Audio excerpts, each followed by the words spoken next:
మీరు యేసుకి దగ్గరగా ఉన్నారా? సన్నిహిత సహవాసం కలిగి ఉన్నారా? Is Jesus your best friend? Are you true follower of Jesus? ఈ ప్రశ్నలు మనల్ని మనం అడుగుదామండి. చాలా మందికి ఇది మరలా చెప్తున్నా, I'm stressing so much because they think ministry is equal to relationship with Jesus. It is not. అది కుదరదు, అలాగా అది కాదు. నేను పరిచర్య చేస్తున్నాను కాబట్టి ఇదే నాకు దేవునికి ఉన్న సహవాసం సంబంధం అనుకుంటాను. No, doing ministry is different and having a relationship with Jesus is different. అందుకని యేసు ప్రభు ఎంతో చక్కటి మాదిరి ఇచ్చాడు. ఏంటా మాదిరి తెలుసా అండి? మినిస్ట్రీ చేసేవాడు, పరిచర్య చేసేవాడు, అద్భుతాలు చేసేవాడు, మరలా ఏకాంత సమయానికి వెళ్ళి తండ్రితో మాట్లాడేవాడు, ప్రార్థన చేసేవాడు.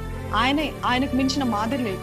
అటు పరిచర్యనే దేవునితో సహవాసమే. ఈ రెండు కలపకూడదు. నేను మినిస్ట్రీలో ఉన్నాను కాబట్టి నాకు సహవాసం అక్కర్లేదు. నేను దేవుని సేవనే చేస్తున్నాను కదా, ఇది అక్కర్లేదు. నేను దేవుని తోటే ఉన్నాను కదా, దేవుని కోసమే చేస్తున్నాను కదా, నేను అనేక మందికి బోధిస్తున్నాను, ఎన్నో అద్భుతాలు చేస్తున్నాను, దెయ్యాలు వెళ్ళగొడుతున్నాను, ఇదే కదా దేవుడు అడిగింది, దేవుడు చేయమని చేస్తున్నాను. ఇంకా అంతే. ఇంటికి వచ్చిన తర్వాత లేకపోతే మీ వ్యక్తిగత సమయంలో, ఏకాంత సమయంలో మరలా యథావిధి జీవితం అంటే నో. నేను నిన్ను ఎరుగను, నా యుద్ధం నుండి వెళ్ళిపో అని అంటాడంటే యేసు ప్రభు. Do you understand? am I clear enough? Just because you're doing ministry, don't mistake it to be like, okay, this is what God wants me to do and this is the relationship అని label వేయకండి.